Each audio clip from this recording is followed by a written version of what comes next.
வணக்கம். நீங்கள் இணைந்திருப்பது உதயன் டிஜிட்டல் வலையொலியின் பிரதான செய்திகளுடன்.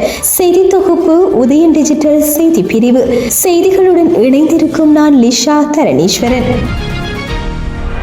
நாட்டில் தேசிய பாதுகாப்பிற்கு அச்சுறுத்தல் இல்லை என ஜனாதிபதி அனுரகுமார திசாநாயக்க தெரிவித்துள்ளார். இன்றைய தினம் கண்டி ஸ்ரீ தலதா மாளிகையை வழிபடுவதற்காக வருகை தந்த போதே அவர் இதனை தெரிவித்தார். இது தொடர்பில் அவர் மேலும் தெரிவிக்கையில், நாட்டில் பாதாள உலக குழுக்களுக்கு இடையில் மோதல் ஆரம்பித்துள்ளது. இது நாட்டு மக்களின் பாதுகாப்புக்கு விதமான பாதிப்பையும் ஏற்படுத்தாது என குறிப்பிட்டார். அத்தோடு பாதாள உலக குழுவை முற்றாக அளிப்பதற்கான முயற்சிகள் மேற்கொண்டு வருவதாகவும், தேசிய மக்கள் சக்தி அரசாங்கத்தால் அதை செய்து முடிக்க முடியும் என நம்புவதாகவும் அவர் தெரிவித்துள்ளார். கடந்த நாட்களில் அரசியல் பாதுகாப்பை கொண்டு இந்த குழு வளர்ந்துள்ளது. தற்போது அவ்வாறான பாதுகாப்பு அவர்களுக்கு கிடைப்பதில்லை என ஜனாதிபதி அனுரகுமார திசாநாயக்க தெரிவித்துள்ளார். நாட்டின் கடற்பகுதிக்குள் அத்துமீறி நுழைந்து சட்டவிரோத மீன்பிடி பணிகளில் ஈடுபட்ட குற்றத்துக்காக 32 இந்திய மீனவர்களை இலங்கை கடற்படையினர் கைது செய்துள்ளனர். இன்றைய தினம் அதிகாலை மேற்கொள்ளப்பட்ட இந்த கைது நடவடிக்கையின் போது மீன்பிடி நடவடிக்கைக்காக இந்திய மீனவர்கள் பயன்படுத்தி 5 விசைப்படகுகளும் இலங்கை கடற்படையினரால் பறிமுதல் செய்யப்பட்டுள்ளன. கைதான மீனவர்கள் தமிழ்நாட்டின் ராமேஸ்வரம், தங்கச்சிமடம் மற்றும் ராமநாதபுரம் மாவட்டத்தை சேர்ந்தவர்கள் என அடையாளம் காணப்பட்டுள்ளனர். மன்னாருக்கு வடக்கே ஆழ்கடலில் மீன்பிடித்துக் கொண்டிருந்த போது இவர்கள் இலங்கை கடற்படையினரால் கைது செய்யப்பட்டதாக தெரிவிக்கப்படுகின்றது. கைப்பற்றப்பட்ட படகுகளுடன் தலைமன்னார் துறைமுகத்திற்கு அழைத்து செல்லப்பட்ட மீனவர்களை மேலதிக சட்ட நடவடிக்கைகளுக்காக இலங்கை கடற்றொழில் திணைக்கள அதிகாரிகளிடம் ஒப்படைக்கவும் நடவடிக்கை எடுக்கப்பட்டிருந்தது. இந்த ஆண்டு இதுவரை 131 இந்திய மீனவர்களை கைது செய்த இலங்கை கடற்படையினர் 18 இந்திய மீன்பிடி படகுகளை பறிமுதல் செய்துள்ளதாகவும் தகவல்கள் சுட்டிக்காட்டுகின்றன. மட்டக்களப்பு போதனா மருத்துவமனையில் 18 வயது மாணவி ஒருவர் மலசல கூடத்தில் குழந்தையை பெற்று ஜன்னல் வழியாக வீசிய குழந்தை காப்பாற்றப்பட்டு சிகிச்சை அளிக்கப்பட்டு வரும் சம்பவம் இன்றைய தினம் அதிகாலை இடம்பெற்றுள்ளதாக மருத்துவமனை வட்டாரங்கள் தெரிவித்தன. இது பற்றி தெரிய வருகையில், மட்டக்களப்பு மாவட்டத்தில் ஒரு பிரதேசத்தை சேர்ந்த உயர்தரத்தில் கல்வி கற்று வரும் 18 வயதுடைய மாணவி ஒருவர் சம்பவ தினமான இன்றைய தினம் அதிகாலை 3:30 மணியளவில் நிறைமாத கர்ப்பிணியான இவர் கர்ப்பமான விடயத்தை மறைத்து வயிற்று வலி என கூறி மட்டும் போதனா மருத்துவமனையில் சிகிச்சைக்காக அனுமதிக்கப்பட்டார். இதனைத் தொடர்ந்து வயிற்று வலி என தெரிவித்த இவரை சரியான முறையில் மருத்துவமனை சோதனையிடாது வயிற்று வலிக்கான ஊசி மூலமான வலி நிவாரண மருந்து கொடுக்கப்பட்டுள்ளது.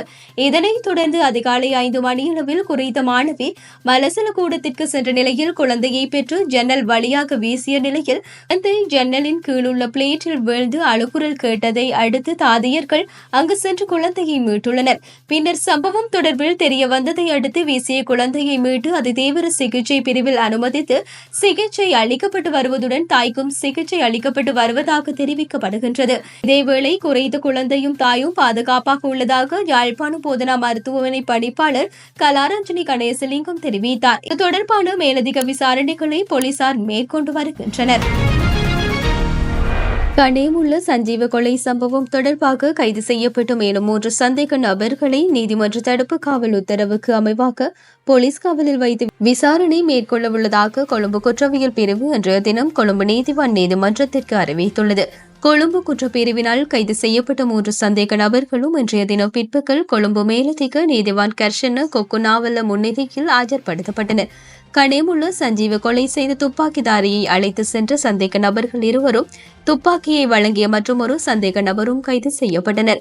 தடுப்பு காவல் உத்தரவுக்கு அமைவாக சந்தேக நபர்கள் தடுத்து வைக்கப்பட்டு விசாரிக்கப்படுவதாகவும் போலீசார் தெரிவித்தனர். முன்வைக்கப்பட்ட உண்மைகளை பரிசீலித்து மேலதிக நீதிவான் சந்தேக நபர்கள் மீது விசாரணைகளை மேற்கொள்ள போலீசாருக்கு அனுமதி அளித்து முன்னேற்றத்தை நீதிமன்றத்திற்கு தெரிவிக்க உத்தரவிட்டார். நாடாளுமன்ற உறுப்பினர்களின் பாதுகாப்பிற்கு போலீஸ் உத்தியோகத்தர்களை வழங்குவது தொடர்பில் அரசாங்கம் இதுவரை எந்த தீர்மானமும் எடுக்கவில்லை என பொது பாதுகாப்பு அமைச்சர் ஆனந்த விஜயபால தெரிவித்துள்ளார். அதே நேரம் எம்பிக்களுக்கான பாதுகாப்பு தொடர்பில் அரசாங்கம் கடைபிடித்து வரும் கொள்கையில் எவ்வித மாற்றமும் இல்லை என்றும் அவர் சுட்டிக்காட்டியுள்ளார். நாடாளுமன்றத்தை பிரதிநிதித்துவப்படுத்தும் அனைத்து உறுப்பினர்களுக்கும் போலீஸ் பாதுகாப்பை வழங்க அரசாங்கம் தீர்மானித்துள்ளதாக சில ஊடகங்கள் செய்தி வெளியிட்டுள்ள நிலையில் பொது பாதுகாப்பு அமைச்சரின் இந்த அறிவிப்பு வந்துள்ளது. எதிர்க்கட்சி நாடாளுமன்ற உறுப்பினர்கள் குழு ஒன்று இது தொடர்பில் கோரிக்கைகளை முன்வைத்த போதிலும் இதுவரையில் இறுதி தீர்மானம் எடுக்கப்படவில்லை. உரிய கோரிக்கைகளை முன்வைத்துள்ள எம்பிக்களின் பாதுகாப்புக்கு அச்சுறுத்தல் விடுக்கப்பட்டுள்ளமை தொடர்பில் அறிக்கை ஒன்றை வழங்குமாறு பொது பாதுகாப்பு அமைச்சின் செயலாளருக்கு அறிவுறுத்தல் வழங்கப்பட்டுள்ளது. அந்த அறிக்கைகளை பரிசீலித்து தேவையானால் மாத்திரம் சம்பந்தப்பட்ட நாடாளுமன்ற உறுப்பினர்களுக்கு போலீஸ் பாதுகாப்பு வழங்க நடவடிக்கை எடுக்கப்படும். எவ்வாறாயினும் பாதுகாப்பு தொடர்பில் ஆளும் கட்சி உறுப்பினர்கள் எவரும் கோரிக்கை விடுக்கவில்லை என பொது பாதுகாப்பு அமைச்சர் தெரிவித்துள்ளார். தற்போதுள்ள நிலைமையை கருத்தில் கொண்டு நாடாளுமன்ற உறுப்பினர்களின் வீடுகளுக்கும் அவர்கள் கலந்து கொள்ளும் நிகழ்வுகளுக்கும் போலீஸ் நிலைய மட்டத்தில் விசேட பாதுகாப்பு ஏற்பாடுகள் செய்யப்பட்டுள்ளதாகவும் அமைச்சர் ஆனந்த விஜயபால மேலும் தெரிவித்துள்ளார். எமது சுற்றுச்சூழலை சுத்தமாக பேணுவோம் என ஒவ்வொரு தனிநபரும் முடிவெடுத்து செயற்பட்டால் மாத்திரமே மாற்றத்தை ஏற்படுத்த முடியும். தூய்மையான இலங்கை என்பதன் இலக்கை அப்போதே முழுமையாக அடைய முடியும் என வடக்கு மாகாண ஆளுநர் நவேதநாயக்கன் தெரிவித்தார். தூய்மையான இலங்கை செயற்றத்தின் ஒரு அங்கமான அழகான கடற்கரையின் பங்குதாரர்கள் ஆவோம் எனும் துணைப்பொருளில் கடற்கரை ஓரங்களை தூய்மைப்படுத்தும் கிளிநொச்சி மாவட்ட நிகழ்ச்சி பூநகரி பிரதேச செயலர் பிரிவுக்கு உட்பட்ட கௌதாரிமுனை கடற்கரையில் இன்றைய தினம் காலை நடைபெற்றது. வடக்கு மாகாண ஆளுநர் தனது உரையில் தற்போதைய ஜனாதிபதி அனுரகுமார தலைமையிலான அரசாங்கத்தின் தூர நோக்கில் ஒன்றுதான் தூய்மையான இலங்கை செயற்றிட்டம். எங்கள் இடங்களை நாங்கள் துப்பரவாக வைத்திருக்க பழக்க வேண்டும். ஏதாவது ஒன்றை நாங்கள் பழக்கப்படுத்திவிட்டால் அதிலிருந்து மாற மாட்டோம். தவறான விடயத்துக்கு பழகிவிட்டால் நாங்கள் முன்னர் அப்படித்தான் செய்தோம் என சொல்லி அந்த தவறான விடயத்தை தொடர்வதற்கே விரும்புகின்றோம். மாறுகின்றோம் இல்லை, நாங்கள் மாற வேண்டும். எங்களின் மாற்றம் தான் சூழலை அழகாக்கும். நமது பிரதேசங்களில் உள்ள பெரும்பாலான பொது மலசல கூடங்கள் பயன்படுத்த முடியாத நிலைமையில் இருக்கின்றன. இதற்கு நாம் தான் காரணம். ஜப்பானில் சிறு வயதிலேயே அவர்களது பாடசாலை மலசல கூடங்களை அந்த பிள்ளைகளை கொண்டே துப்புரவு செய்ய பழக்குகின்றார்கள். அதனால் தான் அவர்கள் வளர்ந்து பெரியவர்கள் ஆகியதும் தமது சூழலை சுத்தமாக வைத்திருக்கின்றார்கள். மாணவர்கள் மத்தியில் இருந்து இதை நாம் வளர்த்தெடுக்க வேண்டும். குப்பைகளை கண்ட இடங்களில் வீசாமல் குப்பை தொட்டிக்குள் போடுவதில் இருந்து சகல விடயங்களையும் பழக்க வேண்டும். அவர்களுக்கு இத்தகைய பழக்க வழக்கங்களை பழக்குவதன் மூலம் எதிர்காலத்தில் நமது சுற்றாடலை சுத்தமாக வைத்திருக்கலாம் என்றார். இதனைத் தொடர்ந்து கடற்கரையோரத்தை சுத்தம் செய்யும் நடவடிக்கைகள் நடைபெற்றன.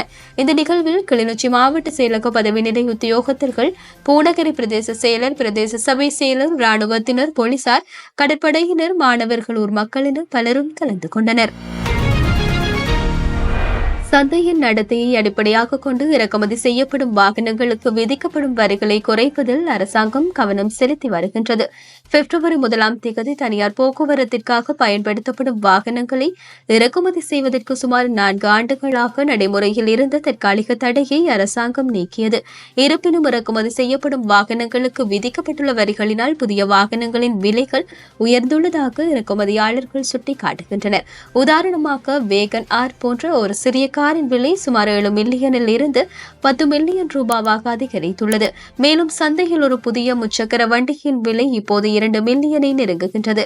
டேவிட் பீரிஸ் மோட்டார் நிறுவனத்தால் வெளியிடப்பட்ட சமீபத்திய முச்சக்கர வண்டியின் விலை 1.95 மில்லியன் ரூபாவாக உள்ளது. இந்த இறக்குமதி வரிகள் காரணமாக பயன்படுத்தப்பட்ட முச்சக்கர வண்டிகளின் விலையும் அசாதாரண உயர்வை காண்கின்றது. பொருளாதார மேம்பாட்டு பிரதி அமைச்சர் பேராசிரியர் அனில் ஜெயந்தவின் கூற்றுப்படி வாகன இறக்குமதி தடையை நீக்குவதற்கான முடிவு வருவாய் ஈட்டும் நோக்கங்களுக்காக மட்டுமல்ல, பொருளாதார விரிவாக்கத்தை தூண்டுவதற்குமாகும். வாகனங்களின் இறக்குமதி பொருளாதாரத்தின் படிப்படியான விரிவாக்கத்திற்கு பங்களிக்கின்றது. இது அரசாங்க வருவாயை அதிகரிக்கின்றது என்று அவர் கூறியுள்ளார். தற்போதைய சந்தை போக்குகளின் அடிப்படையில் இறக்குமதி செய்யப்படும் வாகனங்கள் மீது விதிக்கப்படும் வரிகளை குறைப்பதற்கான சாத்தியக்கூறுகள் இருப்பதாக இலங்கை மத்திய வங்கி சுட்டிக்காட்டியுள்ளது என்று அவர் மேலும் தெரிவித்துள்ளார். இத்துடன் உதயன் டிஜிட்டல் வலையொலியின் இரவு நேர பிரதான செய்திகள் நிறைவடைகின்றன. தொடர்ந்தும் நாளை காலை நேர பிரதான செய்திகளுடன் இணைந்திருங்கள். வணக்கம்.